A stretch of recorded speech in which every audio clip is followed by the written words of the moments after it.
author, the creator of Yu-Gi-Oh, Kazuki Takahashi, had passed away. He was apparently found in snorkeling gear, so he had like died by the sea, and a lot of people were, devastated. This is a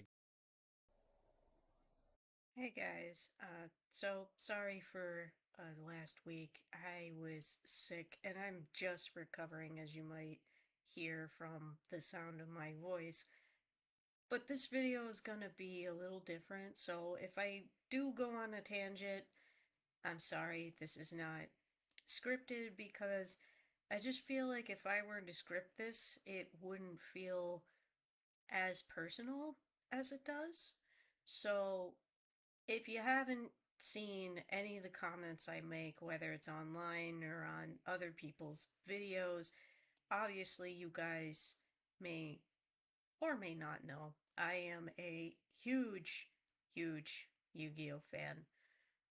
More so the art style than the actual cards.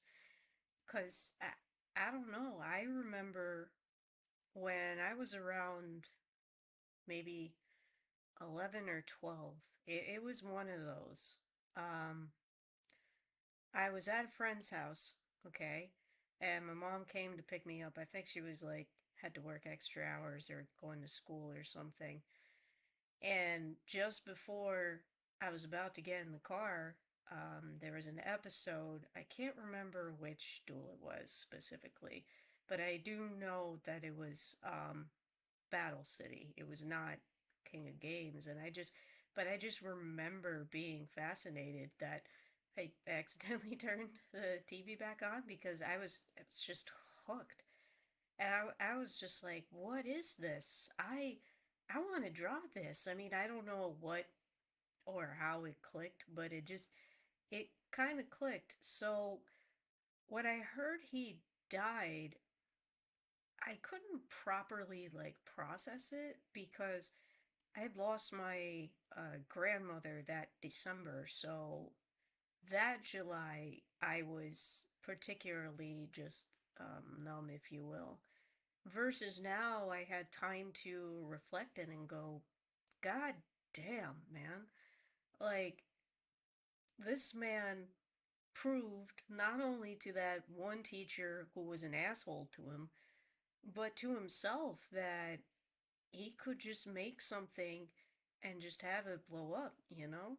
And I admire artists like that who don't have to draw loud drawings. And what I mean by that is, like, when you think of, like, Dragon Ball, for example, the colors are bright. Goku's suit is orange and it's action packed and in your face.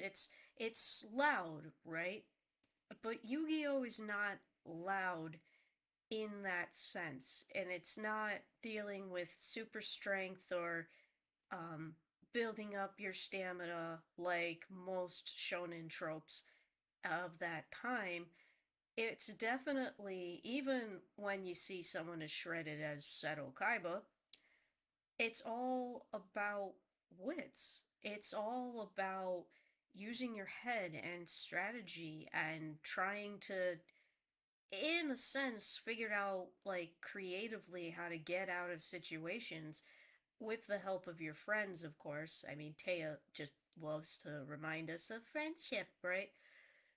So, and as an adult, I'm just like, wow, I really appreciate that. No wonder I can relate to it so much because there have been times IRL that I've had to think creatively and people actually thank me for it because I had to think outside of the box a little bit.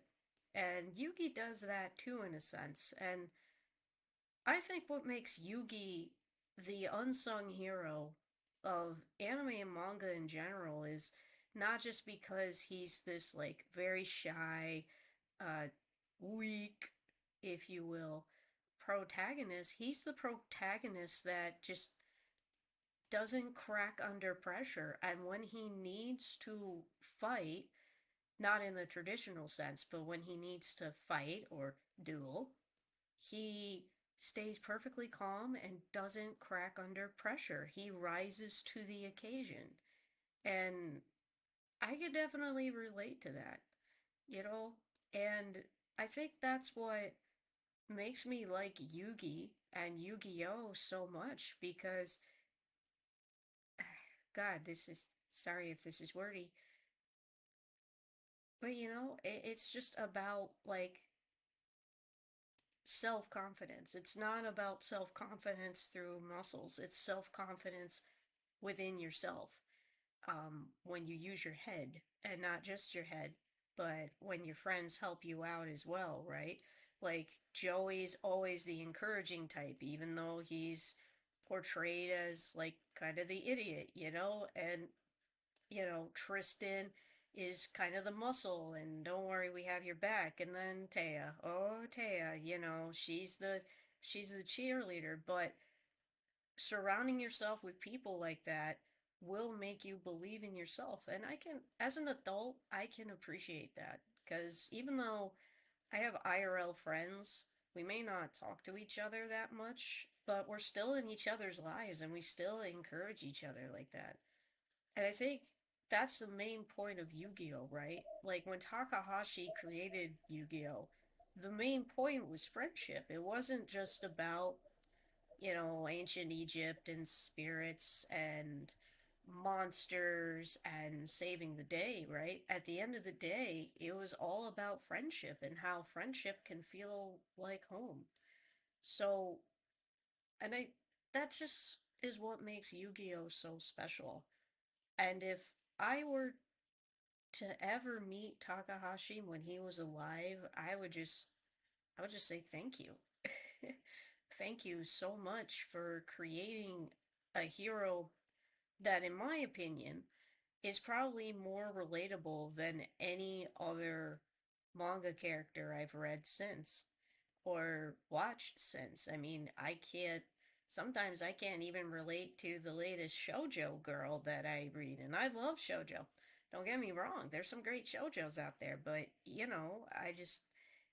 sometimes I can't relate to the main character. And it's not the creator's fault, it's not how they draw or how they write. I can't. Maybe I was a boy in another life, I don't know. But I just I would want to say to him, thank you. Thank you so much for thinking outside the box. And I'm very glad that you believed in yourself.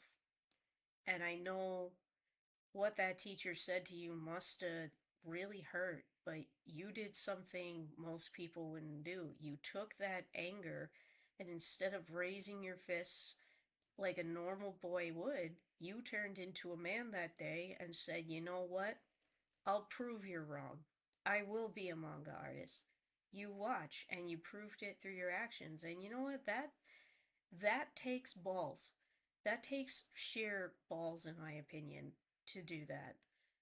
And his actions proved once again when he died that he decided to man up and go, you know what? I have to help this person.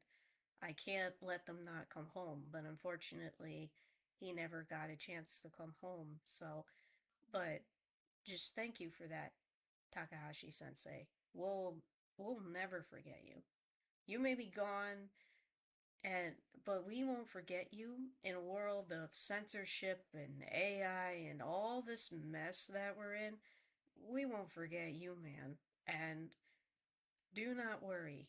When the real monsters come out and try to destroy your legacy, we'll duel to the end. We'll all scream, it's time to duel, and we'll make sure we win. In the same way that Yugi won for Atem in the very last season. So, thank you for listening to this. Sorry if it's, again, sorry if it's ranty and I sound nasally. It's just because I just got over a cold. But yeah, thank you guys. And in this case, let me know in the comments how much Yu-Gi-Oh meant to you. Are you like me and ended up becoming an artist, or did you just end up like most people, loving the game and reading the manga and show. Because as Dan Green says, when he meets people, it's either you're a Yu-Gi-Oh fan and you ended up being an artist, or you're a Yu-Gi-Oh fan and you're a duelist. There's no in between, and I'm like, shit, that's pretty nice. That's a nice feeling to know that. So again, let me know in the comments.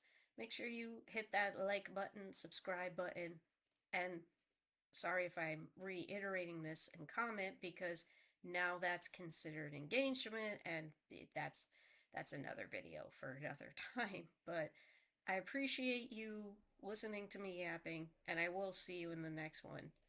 Peace. Now go be rebels and create.